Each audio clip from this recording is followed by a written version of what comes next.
días y gracias, Andrés, por este reporte que nos haces desde Guásimo, que es uno de los sectores que se dice hoy amaneció bloqueado. Bueno, y veíamos muy bien con las imágenes que usted nos transmitía que amaneció bloqueado. Se ha hablado de otros puntos del país en los cuales habrían eventualmente bloqueos esta mañana. Estamos hablando de puntos como San Carlos, estamos hablando de Aguasarcas, Fortuna, Bajos del Toro, en fin, hay que confirmar esto. Igualmente se habla de movilizaciones aquí en el centro de San José. Esto se produjo, digamos, recrudeció a partir de que ayer se levantó la mesa de negociación que había con representantes del sector de los traileros, el abogado de ellos y quien fue dirigente sindical del Sindicato de Trabajadores de la Universidad de Costa Rica, Héctor Monestel, estuvo en la negociación. Se levantó también la Defensoría de los Habitantes. La defensora dijo, se negó a seguir participando porque la condición fundamental era que pedir la renuncia del ministro de Educación. Y bueno, hoy amanecen los bloqueos en esta zona, en esta vía importantísima que permite la carga y descarga, todo lo que tiene que ver con el Atlántico, que permite la carga y descarga los puertos del Atlántico que permiten la carga y descarga de lo que son importaciones y exportaciones. Hay preocupación por parte de la Cámara de Exportadores, de la Unión de Cámaras y por supuesto, del gobierno. Esta mañana vamos a poner en perspectiva todo lo que está sucediendo en el país, y ya está con nosotros varios analistas. Nos está acompañando en este momento Francisco Barahona, está con nosotros también José Carlos Chinchilla y Daniel Calvo, para poner en perspectiva el análisis, darles una actualización de lo que está sucediendo, pero también tratar de comprender este fenómeno. Y también va a estar con nosotros, está con nosotros ya, la ministra de Comunicación, Nancy Marín, e igualmente vamos a seguir escuchando diversas voces que están participando en lo que es este llamado, que algunos consideran es una crispación social que básicamente se fundamenta con la entrada en vigencia del impuesto al valor agregado. Otros dicen que no, que hay una manipulación de esa crispación social, y bueno, por eso vamos a tener el análisis y las distintas lecturas sobre lo que está aconteciendo. Primero que todo, voy a pedirle a nuestros participantes analistas que tratemos de resumir las lecturas que ellos hacen de lo que está pasando, y le doy la bienvenida y los buenos días a Daniel Calvo para que nos haga un briefing, un resumen de lo que usted considera está aconteciendo en este momento. Buenos días, Daniel. Buenos días. Creo que lo que podríamos apuntar es a un cabreo o un hartazgo generalizado de la población. Recordemos que si repasamos quizá algunos de los indicadores de nuestra economía, realmente estos se encuentran a la baja. A la población, yo creo que también con el día de hoy que entra la entrada en vigencia del IVA, todavía lo ven como una carga que dificultará todavía más sus posibilidades económicas, y en razón de esto, creo que la crisis, o lo que hoy se llama, no es una manifestación propia sobre Edgar Mora, sobre los baños neutros, sobre educación dual. Lo cierto es una búsqueda de un motivo para justamente lanzarse a las calles y expresar ese cabreo generalizado que tiene hoy la población costarricense, donde según datos que tenemos de la encuesta, por ejemplo, de Citgalp, un 78% considera que el rumbo del país es el equivocado, y más de unas 3/4 partes desaprueba la gestión de Carlos Alvarado. Algo que sí es sorpresivo, y lo comentábamos antes del programa, que quizá a apenas 14 meses de gestión sí es algo prematuro. Uno se imagina quizá estos ambientes de conflictividad, de convulsión, ya a finales de un gobierno, pero lo cierto es que esto ha alcanzado aquí, y el gobierno hoy se encuentra en un zapato, porque de ceder a las pretensiones de los sindicatos con la renuncia de Edgar Mora, lo cierto es que los sindicatos nuevamente irán por más, de manera que el gobierno no quiere ceder sus intenciones, mostrar un flanco de debilidad, pero lo cierto es que con la presión económica, sobre todo de lo que has mencionado vos, que sucede en la provincia de Limón, creo que tarde o temprano pues se verá forzado a tomar una decisión sobre la cabeza de este ministro tan polémico y tan convulso. Bueno, y es que es una agenda muy compleja y muy amplia. Educación dual, el ministro de Educación, el tema de sectores más vinculados a los partidos cristianos, que hablan sobre, usted lo decía, sobre la política de sexualidad, sobre los baños neutros, sobre los drones, en fin, pero también se habla del impuesto al valor agregado, está también la agenda sindical que tiene que ver con el proyecto de huelga y también con el proyecto de empleo público. ¿Qué dice Francisco Barahona? Porque aquí la pregunta es, bueno, ¿y qué pasa si renuncia el ministro de Educación? Eso también lo tenemos planteado con varios de nuestros dirigentes. Una primera lectura muy rápida, don Francisco Barahona, buenos días. Buenos días y buenos días a los que nos están viendo y escuchando. Yo comenzaría por hacer una afirmación fuerte. Para mí lo que ha comenzado desde la semana pasada y va a continuar más allá de hoy es algo así como una tormenta perfecta desde el punto de vista del análisis político. Hay efectivamente resquemores, hay resentimientos de lo que pasó en la aprobación de ley del paquete fiscal, hay una mala conducción política del gobierno, hay una percepción de la ciudadanía tremendamente negativa en relación a Casa Presidencial, en relación al presidente y al desempeño de parte importante del gabinete, sino decir que la cobija cubre a todo el gabinete. Hay protestas contra la Asamblea Legislativa por los proyectos de ley que están hoy discutiéndose o que entrarán a discutirse muy cercanamente, por ejemplo, el tema de limitación del derecho a la huelga. Y hay en el fondo dos ideas motoras de parte de muchísima cantidad de gente. Por un lado, el que la ciudadanía en Costa Rica se ha empoderado de la terminología constitucional que dice que la soberanía reside en el pueblo, no reside en las personas que en las elecciones el pueblo escoge, sino que en primera base, en primer arranque, la soberanía sigue existiendo en el pueblo. Y el pueblo expresa que no está contento por múltiples razones, por eso hablo yo de una tormenta perfecta. Entonces aquí tenemos una conjunción que lo digo en plan de resumen.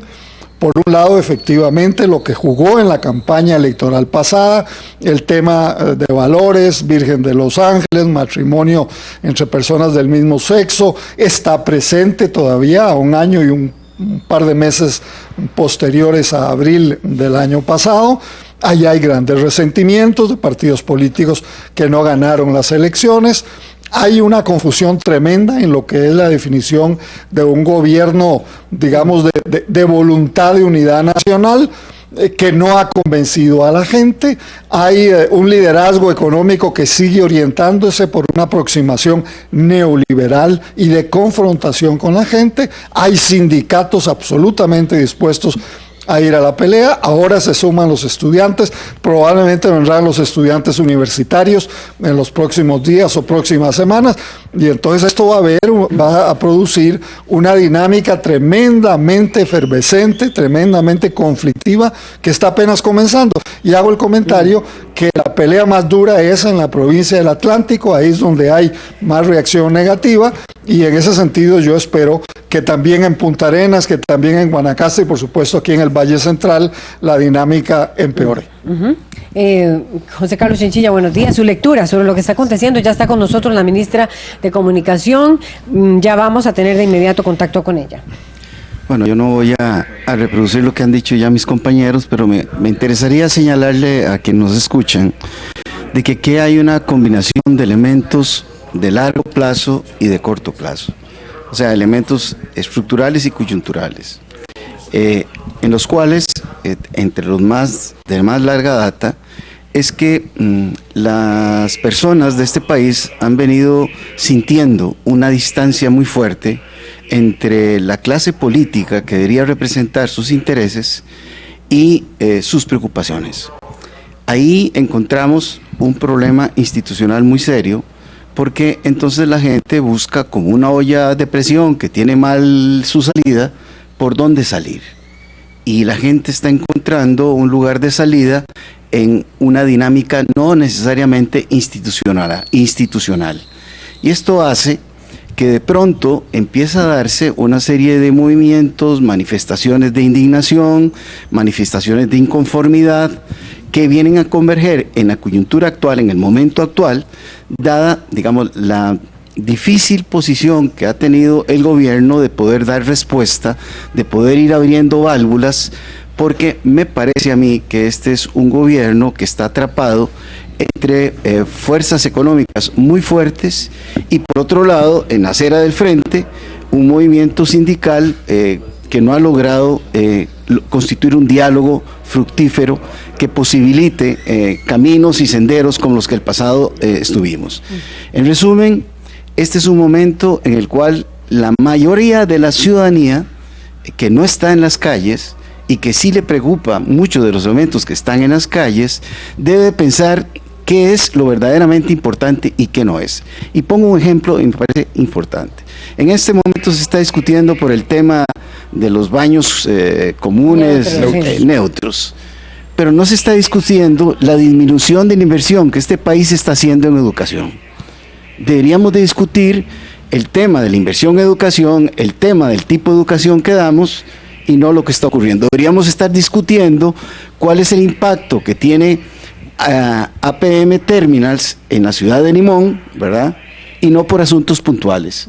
¿Cómo resolver el tema de Habdeba que implica empleo, inclusión social, en un momento en el cual los contratos que ha firmado el Estado, que no solo es este gobierno, sino los anteriores, han de alguna manera hipotecado la institucionalidad pública?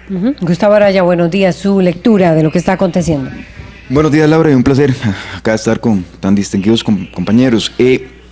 Vamos a ver, yo lo dividiría en 3 elementos fundamentales que me parece importante recapitular. El primero de ellos es, digamos, la crisis del Estado costarricense. Costa Rica ha venido sistemáticamente negándose la posibilidad de una discusión profunda respecto del modelo de Estado que necesitamos. Y ese Estado esta discusión la venimos trasladando, y lo que tenemos son estos parches que, por ejemplo, el tema fiscal roza necesariamente esa configuración del Estado que termina no dando solución precisamente a los problemas estructurales que tenemos. La no solución de los problemas para pescadores, para transportistas, en el modelo educativo, en el modelo de salud, etcétera, etcétera, son problemas que están ahí vigentes y que son válidos y que efectivamente hay que abordarlos, y no todos los gobiernos anteriores de alguna manera han obviado en lo sustantivo entrar en una discusión muchísimo más profunda. Teniendo ese panorama, el punto número 2 que me parece que es importante es que, merced al surgimiento, a la ebullición de nuevo, para utilizar un poco la palabra que decía José Carlos hace un momento, esa ebullición que aparece en este momento con la indignación, con el malestar social, que son absolutamente válidos, insisto, y con un gobierno que además llegó recordemos, con una valoración, con una elección muy poca en una primera ronda, que no es el gobierno más legítimo que haya llegado en la historia reciente de Costa Rica, ¿verdad? Merced a lo que sucedió en primera ronda, ya segunda ronda es otra historia, pero nos damos cuenta de que a mí lo que me preocupa es que esto se está juntando con elementos de carácter del conservadurismo, que necesariamente ve ya no solamente en la posibilidad de tener réditos electorales, sino que ahora tiene réditos políticos, y entonces empiezan a aparecer una serie de amalgamas que aprovechan precisamente ese descontento para hacer valer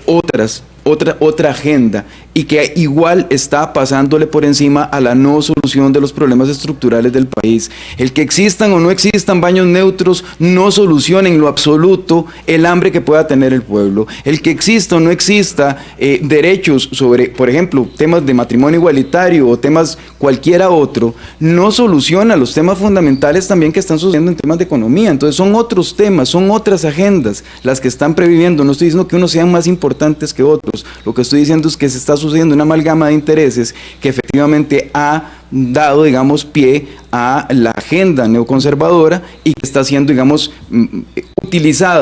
están utilizando precisamente esa efervescencia social. Y número 3, un movimiento sindical desgastado con una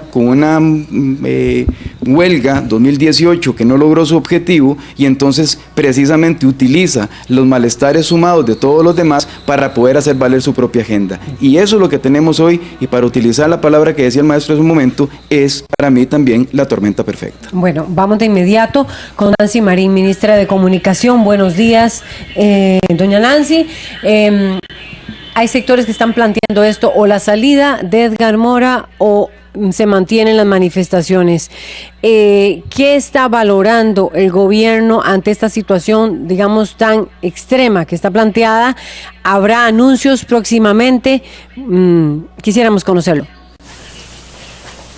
Muy buenos días, doña Laura, y a quienes le acompañan, los analistas, sobre esta situación. Desde la semana anterior, el presidente ha tenido espacios de negociación y diálogo con diferentes sectores, con los estudiantes, con el sector transportista. Incluso el día de ayer estuvo toda la mañana conversando con ellos. Sin embargo, tal como señaló la Defensoría, había un condicionamiento a esa negociación, que era la salida del ministro de Educación. Ellos ni siquiera quisieron entrar a discutir otros temas que tienen relación con ellos, y igual hemos expresado nuestra voluntad de seguir en la mesa de diálogo y negociación siempre y cuando paren las medidas de presión y los bloqueos. Nosotros vamos a hacer un anuncio en Casa Presidencial al mediodía y a partir de ahí vamos a esperar reacciones, y el ministro de Seguridad y el ministro de Obras Públicas y Transportes están haciendo una elaboración también para tomar medidas. El anuncio va a ser la salida de Edgar Mora. El anuncio, yo preferiría no adelantar nada, esperar a que ocurra a mediodía. Pero sí, digamos, es la condición fundamental que están poniendo en este momento los traileros, y ustedes consideran que acabando con pidiendo la renuncia de Edgar Mora se acabaría el problema. Yo no estoy segura, este problema es multicausal, creo que tiene muchas aristas, como bien lo han expresado los analistas, y lo que estamos trabajando es en ver cómo atendemos las preocupaciones y las inquietudes que han manifestado los diferentes sectores, y en eso hemos estado toda la semana anterior y vamos a continuar trabajando en ello. Un anuncio a las 12 mediodía después de que se pidió la salida de Edgar Mora, es lógico que ya tenga un anuncio precisamente de parte de ustedes que confirme esa salida. ¿Lo ven como un paso adelante en el proceso de negociación? Yo no confirmaría esa información y esperaría al anuncio del mediodía. El anuncio del mediodía, ¿quién lo va a hacer? Nancy Marín. En este momento no podría adelantar absolutamente nada más allá que vamos a hacer un anuncio el mediodía en Casa Presidencial. Ese anuncio, vamos a ver, ese anuncio pretende hacia dónde va a estar dirigido. Usted dice que es multicausal. Hay una presión muy fuerte por la salida de Edgar Mora como ministro de Educación. ¿Hacia dónde estaría dirigido aparte de ese tema? Doña Laura, yo no le voy a dar más información, voy a esperar al anuncio del mediodía para informar lo que haya que informarle a la ciudadanía. Con ese anuncio al mediodía, ¿ustedes esperarían que baje el nivel de protestas que hay, que está pidiendo como primera condición, por ejemplo, la de los traileros y que más impacto económico está generando en la economía, que está pidiendo como primera condición la salida de Edgar Mora? ¿Ustedes esperarían que inmediatamente haya garantía de que se depongan esos bloqueos? No, lo que esperamos después de ese anuncio es una valoración por parte de los jerarcas del ministro, el ministro de Transportes y ministro de Seguridad, para ver cómo evoluciona la situación y tomar medidas.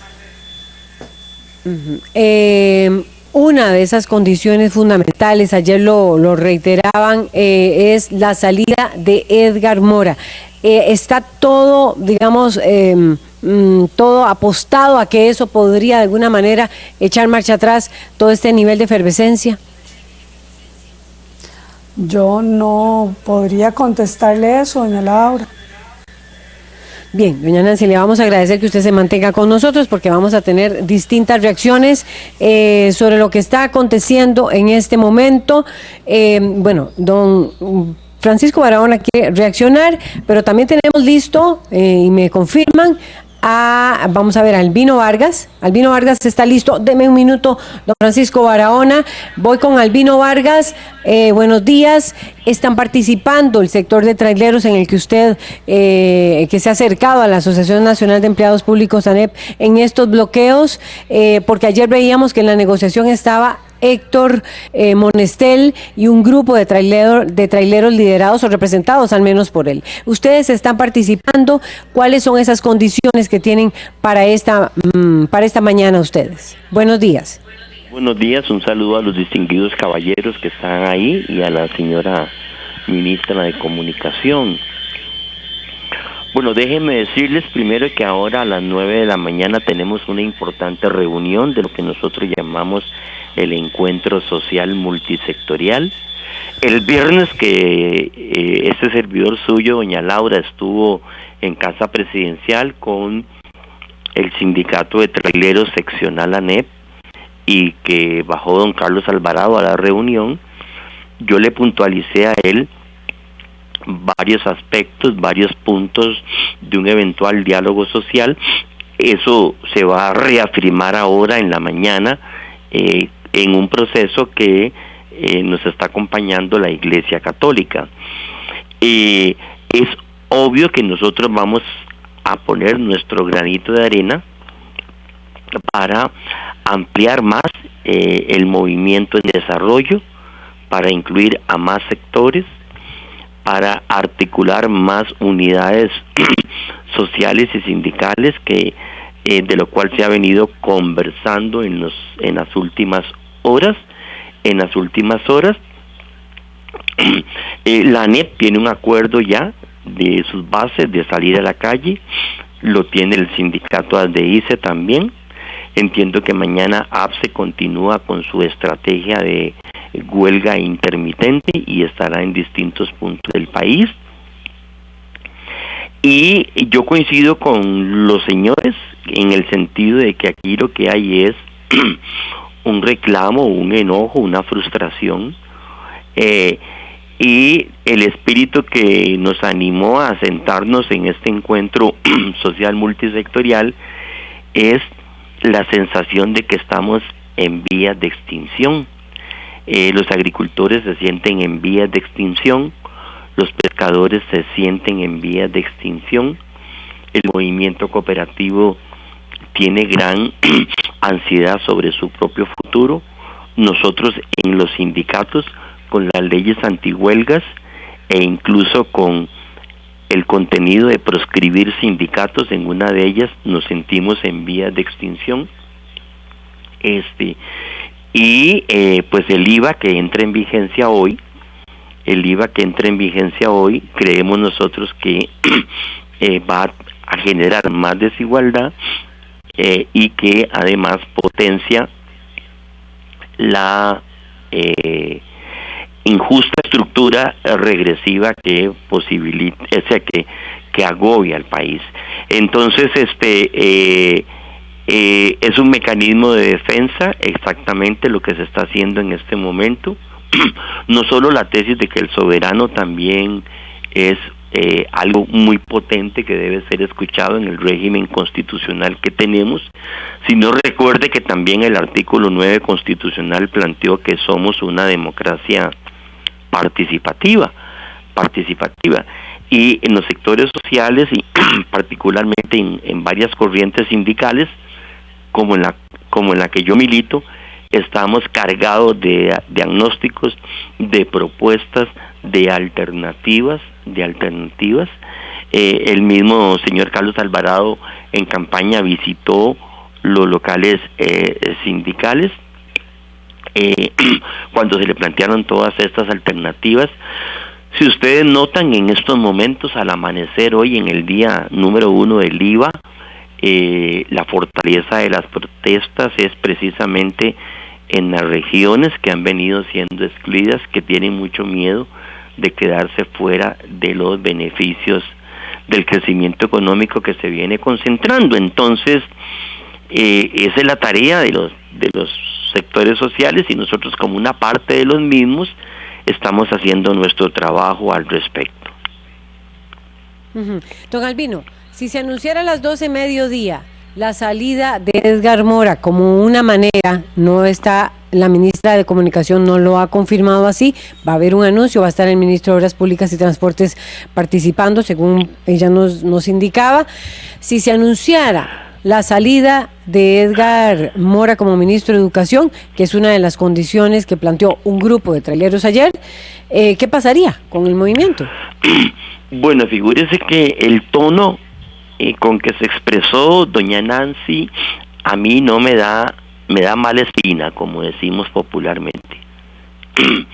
No quisiera creer que es un mensaje de endurecimiento. Con la confrontación no abrigo otra esperanza.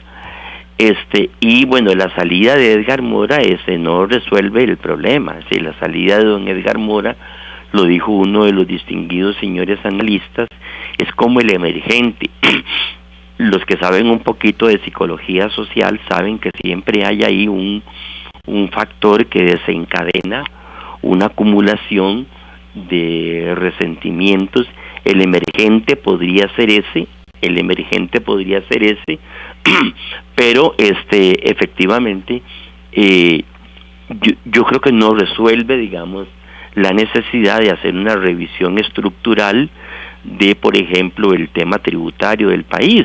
A mí me sorprende que nadie haya reparado en una frase que dijo don Carlos Alvarado cuando el 2 de mayo rindió su informe de primer año de gestión, cuando él dijo que había llegado la hora de poner en el tapete el informe de los papeles de Panamá. Nosotros nos hemos fijado mucho en eso, pero nadie ha reparado. Y creo que una de las claves de todo esto está en cómo se está distribuyendo la riqueza, en quién está recayendo la carga del déficit fiscal, y un poco más profundo, si efectivamente estamos en un punto en que el manejo de la deuda pública ya no le genera ninguna maniobra a este gobierno o al que vendrá. Entonces son cuestiones de fondo que nosotros pues quisiéramos sensibilizar al máximo, y tomando en contacto con nuevos sectores, como por ejemplo las federaciones estudiantiles, con las cuales ellas, a petición nuestra, nos van a honrar dándonos una audiencia para hablar de estos temas. Bueno, muchas gracias, Albino Vargas. Escuchábamos y nos vamos ahora sí de inmediato con, ya está con nosotros Luis Paulino Vargas. Él está representando en este momento al movimiento Diversidad, y bueno, usted escuchaba, va a haber un anuncio a las 12 mediodía, ya lo acaban de poner en agenda, en la comunicación de Casa Presidencial con los distintos medios de comunicación, lo acaban de poner hace unos minutos. Escuchaba lo que decía la ministra de Comunicación, Nancy Marín. Bueno, los grupos LGBTI han estado también en el tema, la participación del presidente en la anterior movilización o celebración del Día de la Diversidad. ¿Qué pasaría, don Luis Paulino Vargas, si se anuncia allí la salida del ministro de Educación, Edgar Mora? Buenos días. Buenos días, Laura. Gracias por contactarme y por incorporarme a esta mesa. Vea, Laura, nosotros reconocemos, el movimiento reconoce que las protestas sociales que están en el lugar no son gratuitas. Eso es lo que nos justifica. Usted sabe muy bien que antes que activista, yo también soy economista, y muchas veces he escuchado que usted tengo claro que aquí hay un problema económico de social. En 2009 se impactó la crisis económica mundial. Don Luis Paulino, voy a interrumpirlo. Vamos a tratar de comunicarnos con usted por otra vía porque se escucha muy mal. De inmediato vamos a hacer un barrido aquí de análisis de estas primeras impresiones, y de inmediato con los analistas que están esta mañana, y ya ahorita nos comunicamos con usted porque igual vamos a conversar con distintos sectores. De inmediato tenemos problemas de comunicación. Francisco Barahona quería reaccionar. Doña Nancy, quiero que me escuche con cierto detenimiento, por favor. decía mi padre, el filósofo Luis Barahona Jiménez, que la responsabilidad principal de la academia es anteponerse al caos. Yo diría que esa responsabilidad no es solo de la academia, es sobre todo también de los sectores políticos que detentan el poder una vez que han pasado por el filtro de las elecciones. ¿Por qué le pido a la señora ministra que me ponga un poquito de atención? Porque yo los pellizcaría ahí, en el zapote, en Casa Presidencial. Ellos debieron haber tomado una serie de medidas desde hace semanas, desde hace meses, previendo eso que yo llamo una tormenta perfecta de protesta, y no lo han hecho. Esta alianza de un gobierno de unidad nacional es completamente una utopía. Es algo que nadie se traga. Se pudo haber tragado esta idea los primeros meses, y a mí me parece que, bueno, estuvo bien, dada el compromiso que se adquirió con don Rodolfo Pisa de cara a la segunda ronda. Pero la verdad es que hoy en día hay una polarización absoluta, peligrosa polarización, que va incluso, y aquí yo lo quiero mencionar, en las redes sociales estamos llenos de anuncios de golpes de Estado, de que ya llegó el momento de que no se puede continuar con falta de acciones desde el gobierno, y que entonces lo que hay que escoger es un hombre con mano dura que gobierne en este país, y están llamando evidentemente a ir contra la Constitución. Dios nos guarde un golpe de Estado en Costa Rica. Yo quiero aquí defender definitivamente a esta administración. Fue nombrada por 4 años electorales, debe de concluir esos 4 años, pero eso no le da licencia de no hacer cosas o de hacer cosas equivocadas, o más allá de eso, dejar que la inercia, patear la pelota para adelante, sea el resultado. Yo no sé qué es lo que está pasando en Casa Presidencial, pero a mí me parece que ustedes en Casa Presidencial, del presidente para abajo, han dejado acumular esta tormenta perfecta, y es tremendamente peligroso para la estabilidad democrática de este país. No solo porque hay insatisfacción ciudadana múltiple por diferentes razones, no solo porque los partidos políticos tiran la caña para pescar de cara a las próximas elecciones en las municipalidades, y probablemente ya pensando en las elecciones próximas, sino que estamos hablando de la estabilidad política. Ya ni siquiera es la estabilidad económica, y ahí hay un gran vacío. Y entonces a mí me tiene muy preocupado, se lo digo a usted, señora ministra, como graduada de Ciencias Políticas, colega, ustedes deben hacer un mayor esfuerzo de sensibilidad. Y quiero felicitar a Albino, porque el trabajo, no solo de Albino, sino de muchos de estos sectores en protesta, no ha sido un trabajo únicamente orientado a convocar acciones de calle, sino que con esta alianza con la Iglesia Católica, ellos tienen, todos los sectores sociales, una agenda importantísima de reactivación económica, de elementos que pueden reducir los efectos tan negativos del paquete fiscal, que, como decía don Albino, hoy es el primer día de su ejecución, y lo vamos a ver en este mes y en los meses que vienen.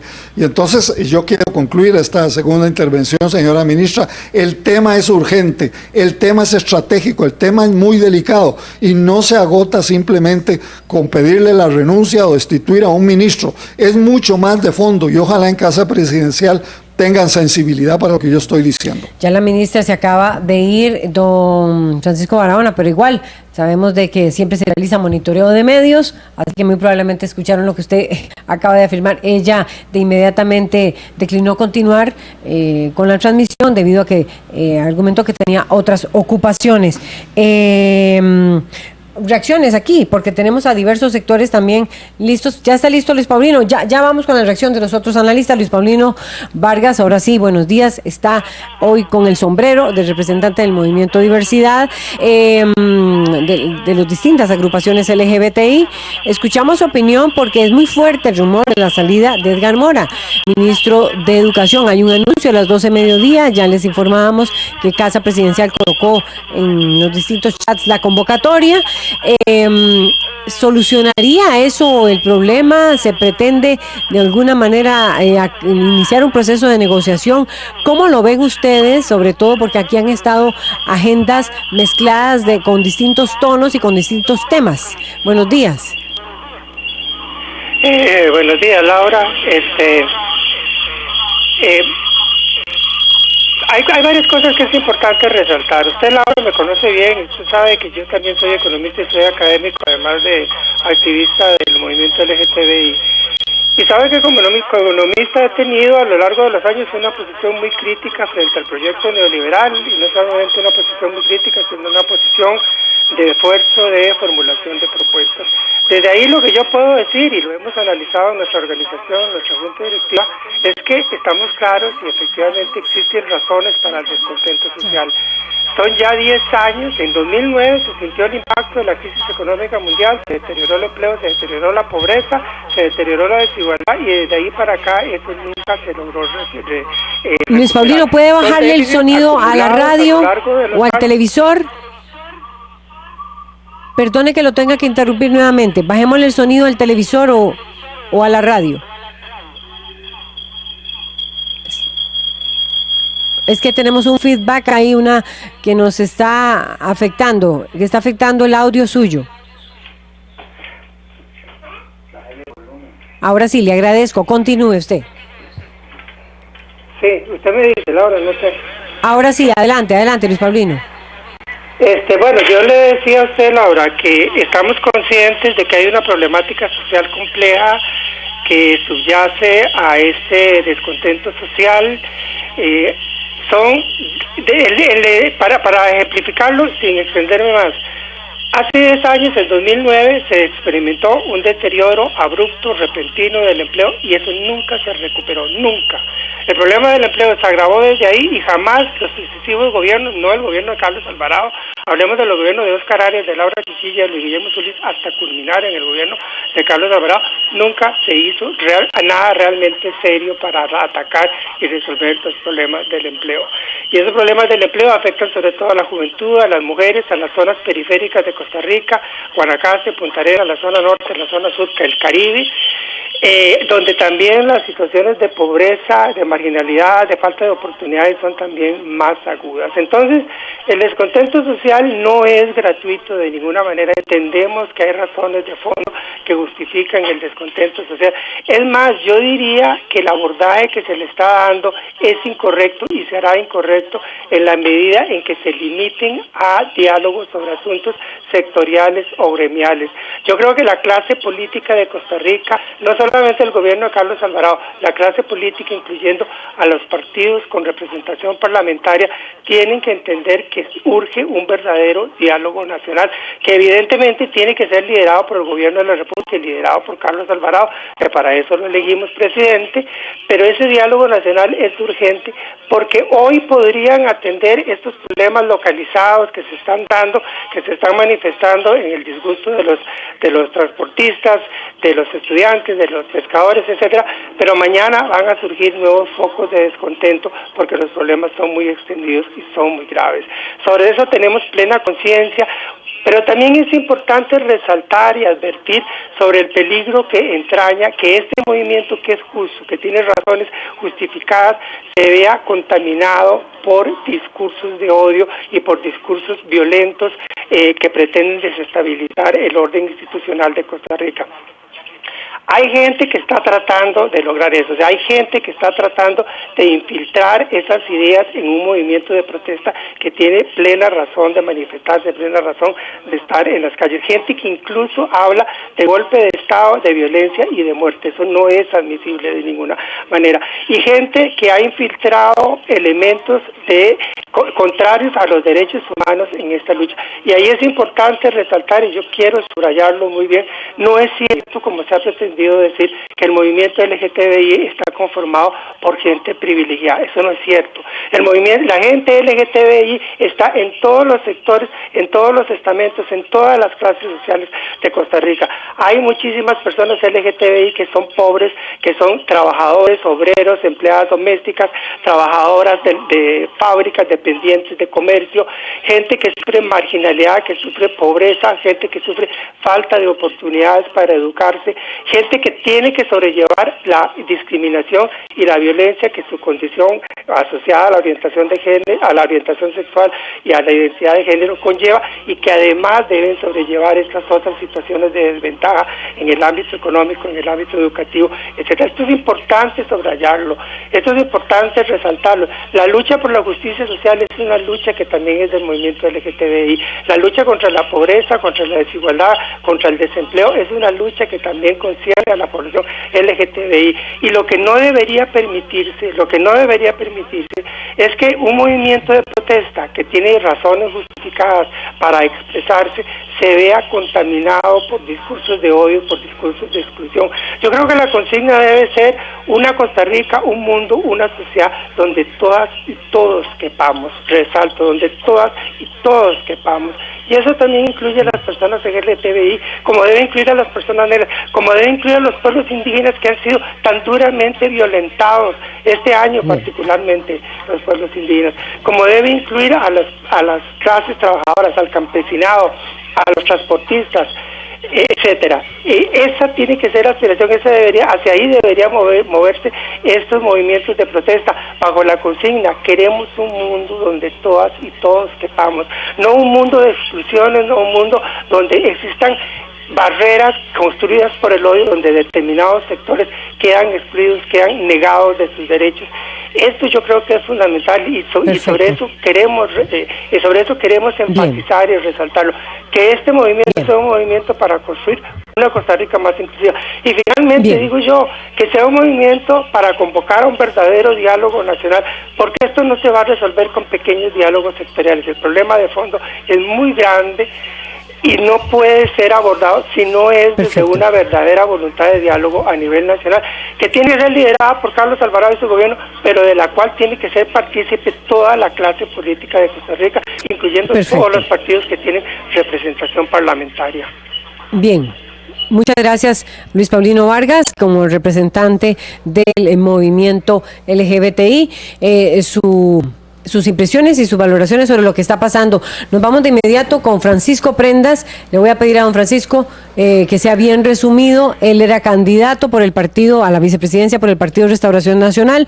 Usted ya sabe de don Francisco cómo se ha endilgado muchísimo la participación y la actuación de organizaciones y partidos de corte cristiano o neopentecostal en los movimientos. Muchas de las demandas vinculadas también a demandas y que ustedes tienen. Un anuncio como la eventual salida del ministro de Educación, Edgar Mora, acabaría con todo este movimiento de protestas. ¿Cuál es la participación que están teniendo ustedes efectivamente en lo que es la movilización de distintos sectores? Buenos días, Francisco Prendas. Muy buenos días, doña Laura, y saludos a los que se encuentran con usted ahí, a don Luis Paulino, a doña Nancy, que debe estar monitoreando, y a todo Costa Rica. Primero, no sé a quién se refiere cuando dice cristianos neopentecostales. Sin embargo, si se refiere a Nueva República, partido que yo soy presidente, pues tengo que decirle que lo que descubrió Costa Rica a raíz de todas estas manifestaciones es que el pueblo en diferentes partes del país está no solamente identificado con el partido, sino que es pueblo que está vivo y que se manifiesta y que se ha empoderado y que sabe que tiene derechos, no solamente a hablar, sino también a pedirle respetuosamente, porque siempre hemos dicho respetuosamente, sin llegar a la violencia ni tampoco a los excesos, a un gobierno que no está representando a todo el pueblo, pues que lo haga de la mejor manera posible.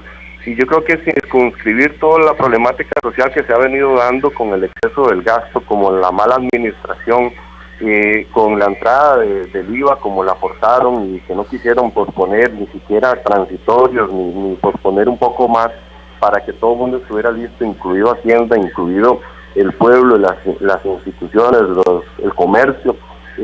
sería decir que la salida de Edgar Mora va a solucionar todos los problemas en Costa Rica. Yo creo que es una falta de respeto para los policías en sus condiciones, para los pesqueros en su vida diaria que están pasando hambre, a los estudiantes que están viendo cómo se deterioran día con día la infraestructura en sus centros educativos, y yo creo que es un primer paso por lo menos para demostrar de que sí escuchan, porque en algún momento hubo una fuerte duda con respecto a si el gobierno podía y tenía la capacidad de escuchar. Ahora, si lo están haciendo nada más como para evitar un mal peor, pues nos daremos cuenta en las próximas semanas, porque obviamente tiene que venir un sustituto o sustituta de Edgar Mora en el ministerio, que debería ser una persona que en lugar de seguir promoviendo temas muy de un sector nada más, pues debería venir a preocuparse por lo que realmente es un problema a nivel nacional.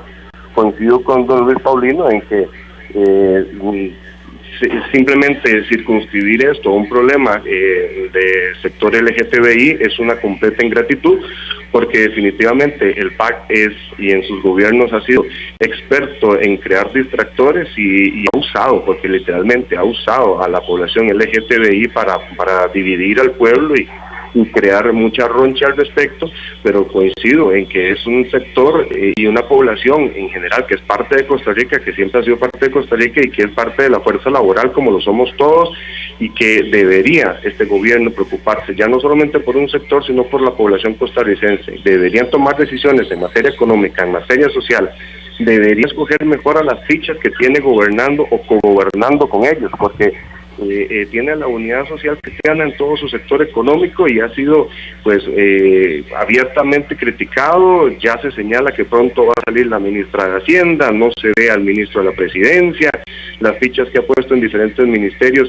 estratégicos, como lo que hizo con doña Apsi Campbell en Cancillería, ahora Edgar Mora, todos van saliendo y van saliendo por la puerta de atrás, y la manera en que han manejado la Asamblea Legislativa y las negociaciones, incluso con injerencia en el Poder Judicial, pues definitivamente ha dejado mucho que desear. Las alianzas que ha hecho en la Asamblea Legislativa también han sido muy convenientes y poco transparentes. Entonces yo creo que, en resumen, decir que la salida de Edgar Mora va a solucionarlo todo es un error, es un grosso y muy grave error.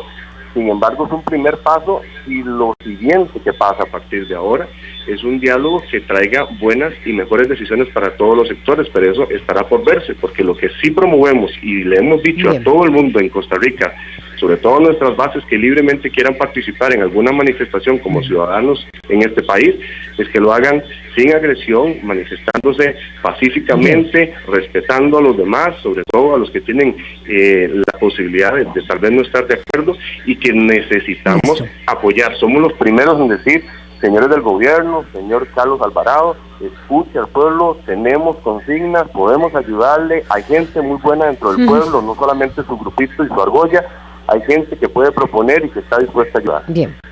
Gracias, Francisco Prendas, presidente de Nueva República. Reacciones de inmediato. Los micrófonos son de ustedes, analistas. Gustavo Araya. Bueno, a mí nada más me parece que queda en evidencia que la salida de Edgar Mora no era el objetivo principal de todo esto, era el pago del movimiento sindical y otros sectores al sector conservador por prestarle, digamos, argumentación y movilización en torno a, ¿verdad?, a este malestar que de nuevo es absolutamente legítimo, es absolutamente, digamos, de reconocer que hay sectores molestos con este gobierno, con el modelo de Estado, absolutamente cierto. Lo que pasa es que fueron utilizados para simplemente tener objetivos de otra índole, y efectivamente el cambio que hace don Albino ahora con el discurso, el cambio que estoy observando en el análisis que hace el señor Prendas, lo que deja ver es que no ha pasado nada. Cayó Mora y todo sigue igual. Entonces deja claro, en evidencia, que el movimiento nunca fue realmente por Mora, que era un pago que tenía que hacerse como una especie de crédito pendiente para los movimientos neoconservadores, que están muy contentos ahora, pero que ya prestaron la plataforma necesaria para el descontento generalizado y aprovecharse, digamos, de la situación. Daniel Calder. Concuerdo con Gustavo, pero me parece que ¿qué es lo que se gana con la salida de Edgar Mora? Creo que el Poder Ejecutivo y también los sindicatos están conscientes de que fortalecerá justamente a estos últimos, quienes, como también ha mencionado Gustavo, ya cambiarán su agenda. No me atrevería a decir que inclusive antes del anuncio de Edgar Mora ya probablemente hayan variado su agenda, que continuará ahora por nuevos argumentos.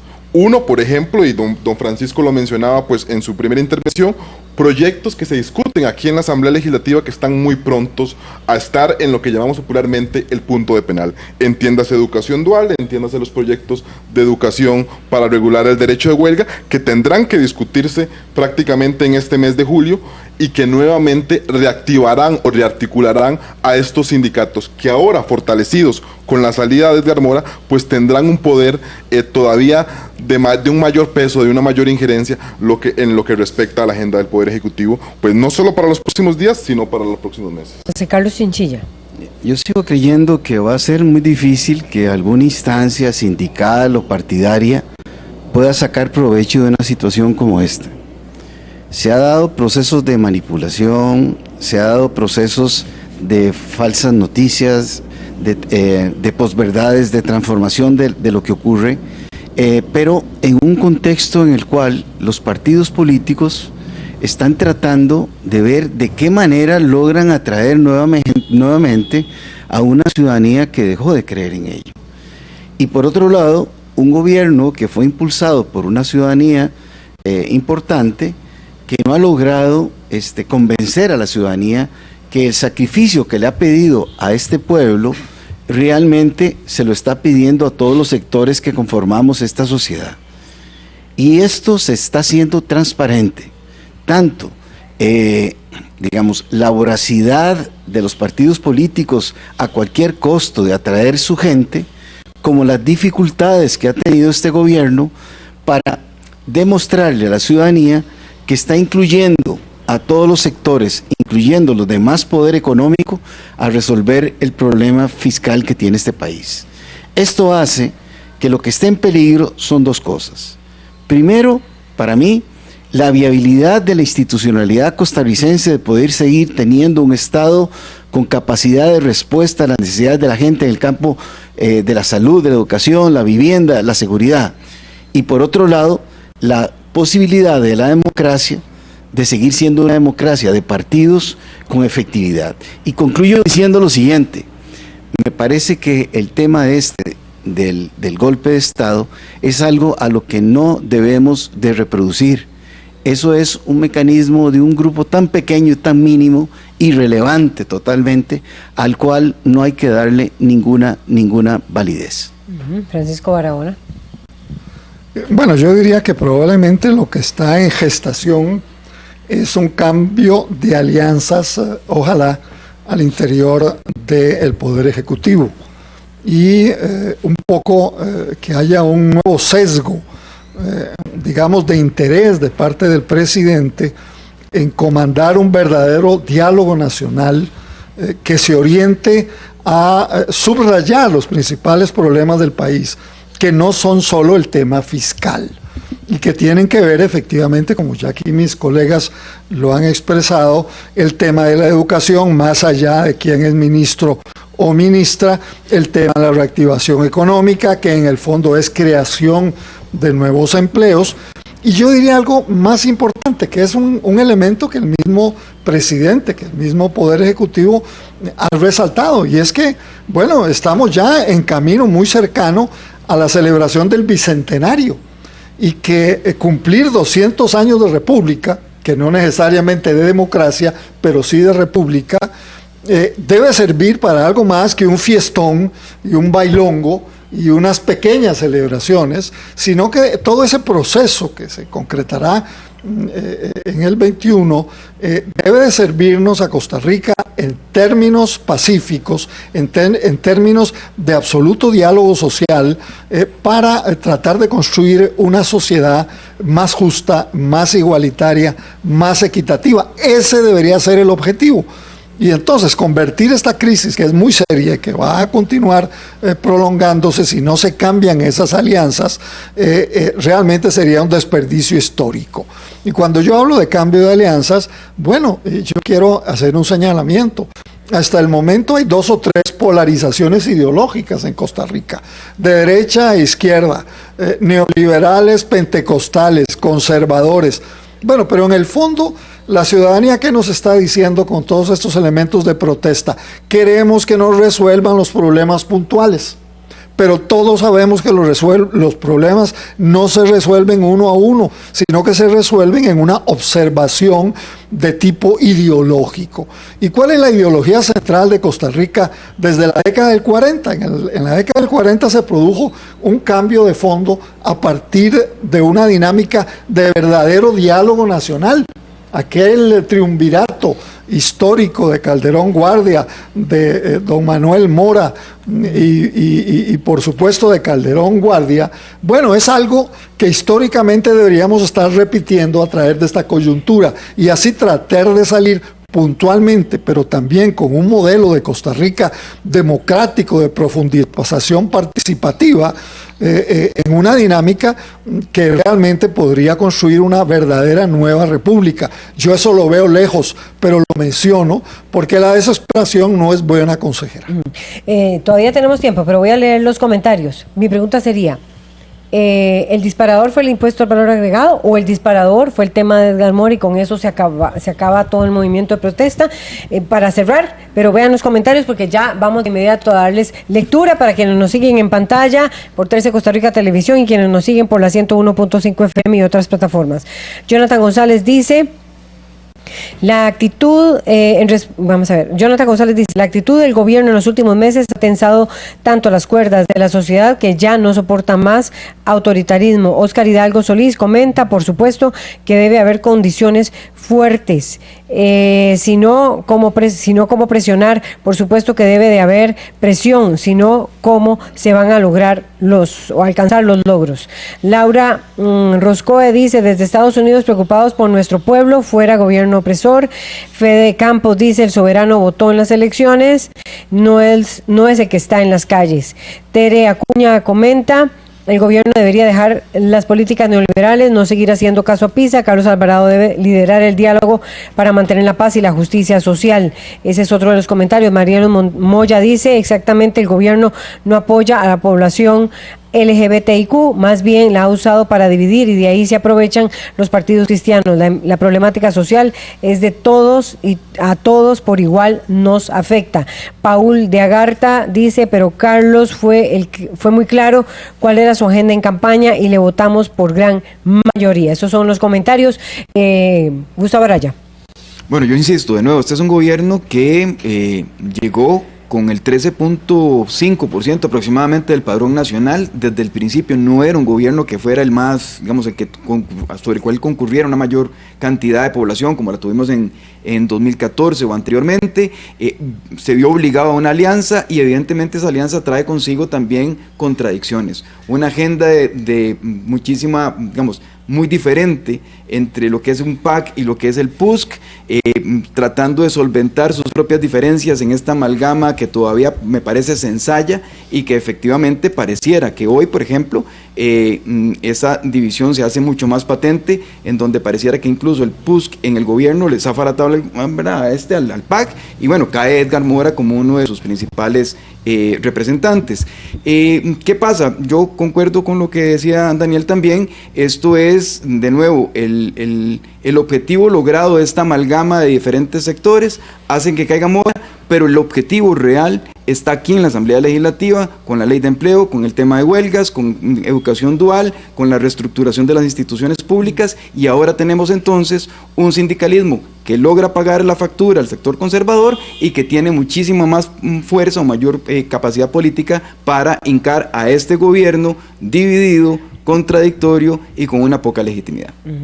Sí, el elemento de disparador sin duda no ha sido Edgar Mora, no es el IVA, ni probablemente serán los otros asuntos pendientes. El tema es el hartazgo generalizado que tiene hoy el pueblo de Costa Rica respecto a la administración, que yo creo que ya se le suma también el desgaste de una administración del mismo partido político que no terminó tampoco muy bien evaluada, y que de no generarse cambios pues en el corto plazo y sobre todo de solventar los problemas no de tercer mundo, que agobian pues al gran parte del gran área metropolitana, sino a los de primer mundo, que golpean sobre todo las zonas periféricas, tendrá todavía un mayor desgaste, y a la postre esto pasará a consecuencia a sus posibilidades reales de gobernar en estos 3 años restantes, como también a las posibilidades reales de lo que puedan ser procesos electorales venideros, como son las elecciones municipales, que ya también pesan y generan mucho ruido en el ambiente, así como ya pensando también en lo que puede deparar un nuevo futuro proceso electoral, con esta división tan profunda que yo creo que se ejemplifica en estos actos de protesta de los últimos días. José Carlos Chinchilla. El gobierno está en una verdadera encrucijada, porque por un lado, si le corta el rabo al ministro de Educación, se va a ver muy mal con los que han sido sus aliados durante todo este proceso. Por un lado, los sectores, digamos, más solventes y de mayores intereses económicos globalizantes van a sentir que empieza a debilitarse la posición del gobierno. Y por otro lado, no gana mucho porque los interlocutores son demasiado dispersos. Realmente ni la meta ni el objetivo final es el contar con un nuevo ministro de Educación. El gobierno se debilita en esta crisis significativamente, no tiene salida que lo pueda reconstituir si no logra efectivamente girar unos 180 grados y definir efectivamente hacia dónde apuesta. O sigue apostando a los grupos que han tenido el poder económico de este país, o gira hacia sectores dispersos, diversos, pero con capacidad de articulación sobre la base de una propuesta de reconstitución de este Estado social de derecho.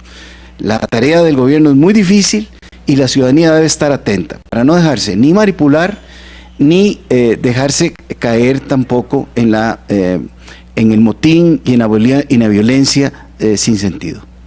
Y ya hay convocatoria de la Federación de Estudiantes de la Universidad de Costa Rica, del Tecnológico, de la UNED y de la Universidad Nacional para hoy a conferencia de prensa. La APSE también está haciendo convocatoria a la afiliación APSINA, como le llaman ellos, contra los proyectos de ley y pidiendo también la renuncia del ministro Edgar Mora. ¿Qué dice Francisco Barahona?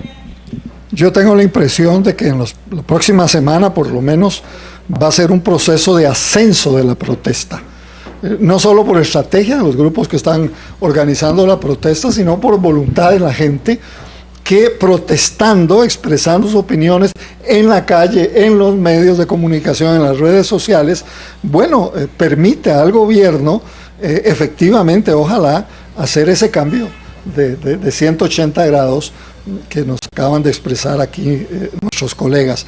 Y si el gobierno no toma esas decisiones, y se dará. Este es el momento posible para tomar esas decisiones, no solo el quitar a un ministro de Educación, habría que ver por quién es sustituido ese ministro de Educación. Bueno, esta ola de protesta puede continuar y le puede hacer un gran daño a la democracia de Costa Rica. Yo creo que ha llegado el momento para el gobierno y sobre todo también para los partidos políticos representados en la Asamblea Legislativa de tomar en serio que en sus manos está el futuro democrático de Costa Rica.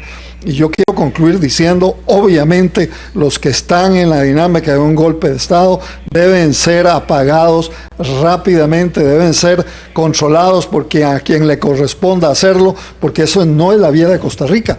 Pero si el gobierno no cambia y la insatisfacción ciudadana sigue aumentando y la participación no solo en las calles, sino en la protesta, en los colegios, en las universidades, aumenta, pues el peligro de que la violencia impere es tremendamente cercano. Y cuando la violencia empieza, todo el mundo puede hacer y describir cómo comenzó, pero cómo va a terminar es imposible de concretar. Me quedó un minuto, Gustavo.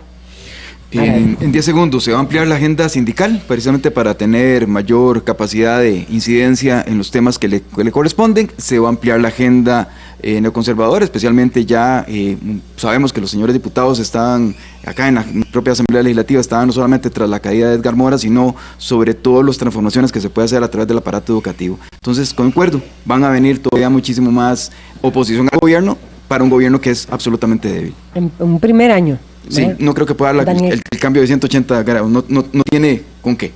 Pero bueno, Daniel Calvo. tema. Agregar también en la misma línea, se van a seguir sumando demandas en los próximos días, en razón también de la salida de Edgar Mora. El gobierno ha mostrado debilidad y los sectores sabrán aprovecharse justamente de ella.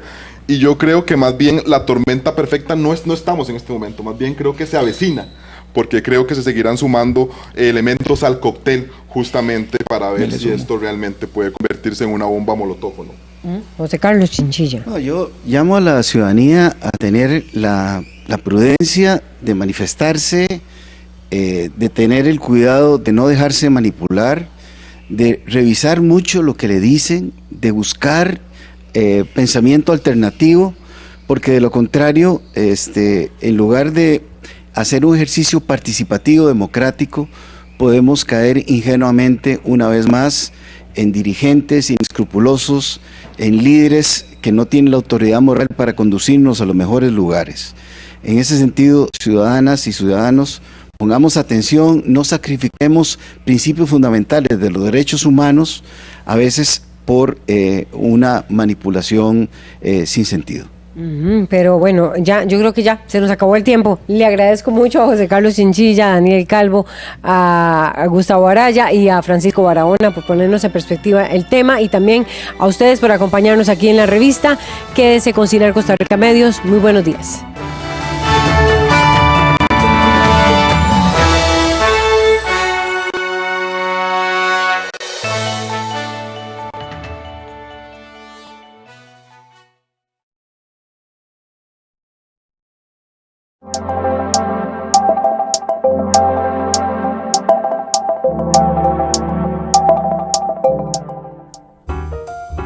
Mi nombre es Gisela Vargas Vargas.